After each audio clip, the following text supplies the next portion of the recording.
जमींदार और राज्य, ये पाठ हम पढ़ रहे थे 12th क्लास। इसी में हम देखेंगे ग्रामीण दस्तकार। अलग अलग तरह के उत्पादन कार्य में जुटे हुए लोगों के बीच फैले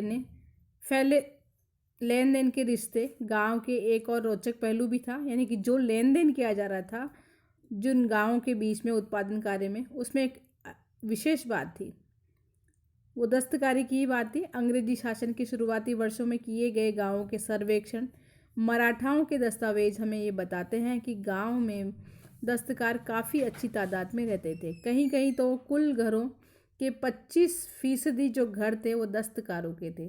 कभी कभी किसानों और दस्तकारों के बीच फ़र्क करना भी मुश्किल था, क्योंकि वो किसान ही खाली समय में क्या करते थे, दस्तकारी का कार्य करते थे। कोई समूह अलग से नहीं थे जो कि दोनों किस्म का काम करते थे। खेतीहर, उसके परिवार के सदस्य कई तरह की वस्तुओं के उत्पादन में शिरकत करते थे, यानी भाग लेते थे। मसलन रंगरेजी कपड़े पर छपाई, मिट्टी के बर्तनों को पकाना, खेती के औजार बनाना, उनकी मरम्मत करना उन महीनों में कि जब उनके पास खेती के काम में फुर्सत है, जब वो बिल्कुल खाली है।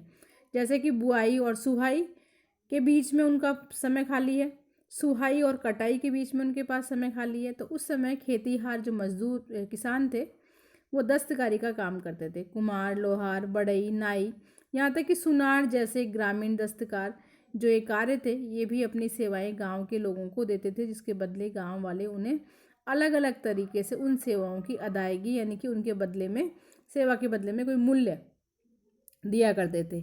आमतौर पर या तो उन्हें फसल का एक हिस्सा दे दिया जाता था, या फिर गांव का कोई ज़मीन का टुकड़ा, शायद कोई ऐसी ज़मीन जो खेती करने लायक होने के बावजूद बेकार पड़ी थी, उनको वो दे दी जाती थी।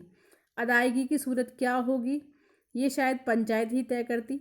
महाराष्ट्र में ऐसी ज़मीन दस्तकारों की मीरास या वतन बन गई थी, यानी उनका हिस्सा बन गई थी, जिन पर दस्तकारों का पुश्तैनी अधिकार भी हो गया था, क्योंकि वो ज़मीन उनको उस कार्य के बदले में मिली थी कि उन्होंने कोई कुम्हार का कार्य किया या लुहार का किया या बढ़ई का किया, इसके बदले में तो उन्हीं का स्थान हो गया था, उन्हीं की ज़मीन हो गई थी।